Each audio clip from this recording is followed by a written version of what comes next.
So earlier today, prior to Bengals practice today, Bengals coach Zach Taylor was asked if there was a scenario where Joe Burrow would come back and start on Sunday against the New England Patriots. Taylor said that Burrow had not done 11 on 11 yet, and, quote, until we get through some practices, there is no reason for me to even speculate on him playing. Well, Burrow practiced today in full and did 11 on 11 drills, and obviously Zach Taylor knew that when he gave this quote. So tomorrow's media availability in Cincinnati, I feel like, will be a lot of fun because Burrow, you would presume, is going to practice again in full and possibly be on track to start. And we're monitoring this betting market for you. Patriots remaining a 7.5-point favorite, total 50.5. And just to be clear again, if people knew Burrow were starting, if they knew it, this would not be the number. So we're not there yet that Burrow's playing. No, we are definitely not there yet. If we were, this would not be the number. Now, if we look up in like a couple hours and like we're through 7 and we're on the move down, we can have a different conversation. But for right now, it's 7.5. We're not there just quite yet. Okay, to the other quarterback news today. And we'll stay in the state of Ohio. The sound we played coming back from break. Shedeur Sanders makes his first NFL start on Sunday in Vegas against the Raiders. I want people to think about this game in this way. Raiders and Browns on Sunday. We just watched, all of us, Monday Night Football. And the Raiders absolutely embarrassed themselves against the Dallas Cowboys. To the point that I went on a rant yesterday, and I think I'm way right on everything I said, that the Raiders should fire Pete Carroll. I didn't get one dissenting message sent back to me. Like, normally I put something out there, and like, even if it's like the sun's coming out tomorrow, I'll have someone message me, be like, you suck, no it won't. Well, it's like, you better hope it does or we're all dead. No one disagreed with me. I think everyone kind of agrees. Like, what's the argument against it?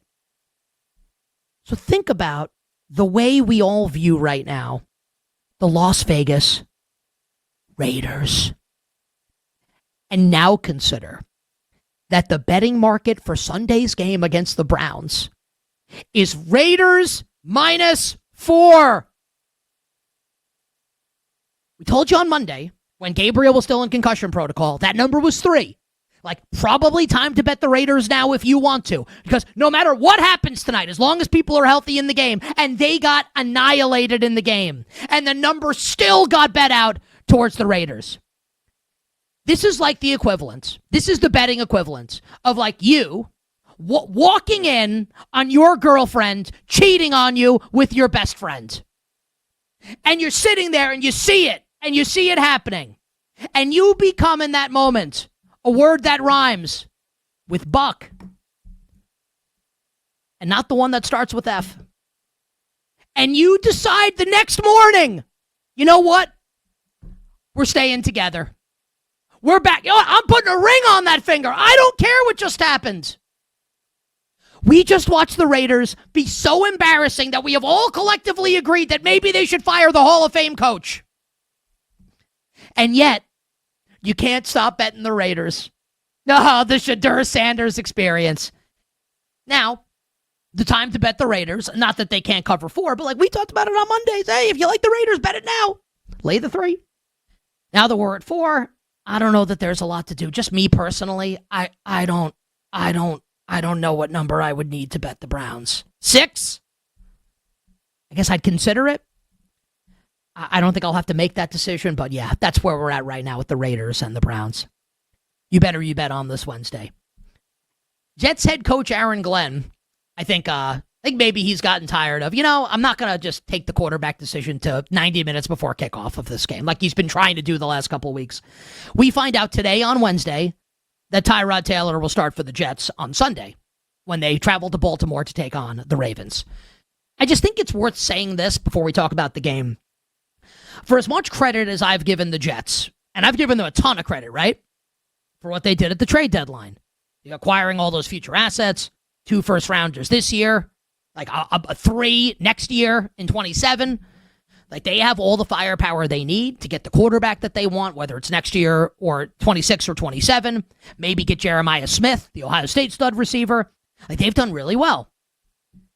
The Justin Fields signing was always going to be a disaster. And we said that on the show literally like the day after they signed him. This is ridiculous. $30 million guaranteed for Justin Fields. He's terrible.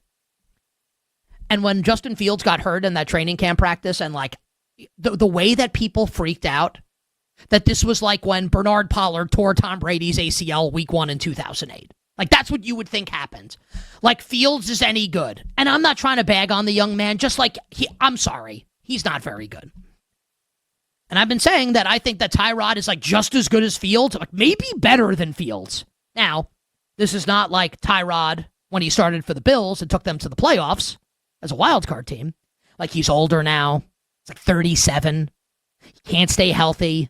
The mobility's not what it once was. The arm's not what it once was. But he's not Justin Fields. So it's probably like a slight upgrade for the Jets. Now, I think Fields is going to be starting at some point soon because, again, Tyrod Taylor can't stay healthy. I certainly understand the initial move in this game in the betting market being towards the Jets, given what a high spread this was, right? We were talking Ravens a 14-point home favorite, 2-touchdown favorite. So now we're off of 14 at BetMGM and we're at 13.5. It is juiced towards Baltimore. And I actually think this provides us an avenue to bet on the Baltimore Ravens. I don't think it matters in this matchup that Tyrod's starting. You would almost rather have Fields because the Jets have no receivers. A.D. Mitchell, I love him, but like, he can't catch. Garrett Wilson's on IR. The Ravens are percolating. And like, the Ravens offense might not be great shakes as of late since Lamar came back. The defense is way better. I think 13.5 is a bet on Baltimore. And I think Tyrod's better than Fields in most instances. In this one, like with the state of that receiving core, you'd rather have a guy that can really move at the position, even if he can't throw the ball. So I do like the Ravens at 13.5. Last one. Jaxson Dart of my New York Football Giants. And I'm just going to do a quick Twitter search here to make sure that I've got the latest updated information. So here we go. Jaxson Dart returns to practice today. I love how like I search Jaxson Dart and it's like some fan talking about Jaxson Dart. Like where are the insider tweets here? That's what needs to come up first. Like Elon Musk is at the White House right now. Like, hey Elon, hey, can we fix the algorithm here, buddy? Per Jordan Vernon, who covers the Giants for ESPN, quote, Jaxson Dart will be participating in a non-contact practice per Mike Kafka, interim coach of the Giants, trending to play Sunday versus the Lions, barring any setback. Now, Dart remains in concussion protocol, but remember, he was concussed a couple weeks ago, so more than enough time. Presumably, I shouldn't say that. But like, you would think it's a good amount of time for him to clear protocol. And based on those reports, Dan Dugan, who covers them for The Athletic, I don't know if it's Duggan or Dugan. I actually think it's Dugan, not like Hacksaw Jim. Ho! In any event, it looks like Dart's going to start on Sunday. And my sense is that news, like when it's officially announced that Dart's going to play, whether that's tomorrow, whether it's Friday, coupled with what could be like a not great injury report for the Lions. Like, think about what it was last week against the Eagles. No DJ Reed, no Terry and Arnold, no Kirby Joseph. 3 starters in their secondary all out. I'm curious what the Lions injury report is going to look like. What I'm hoping for is that we get a 10 with Detroit. Detroit got stuffed into a locker on Sunday night in Philadelphia against the Eagles. They are going to look across the field on Sunday and see the Giants defense and feel like Andy Dufresne when he broke out of Shawshank. Like from the Eagles to this.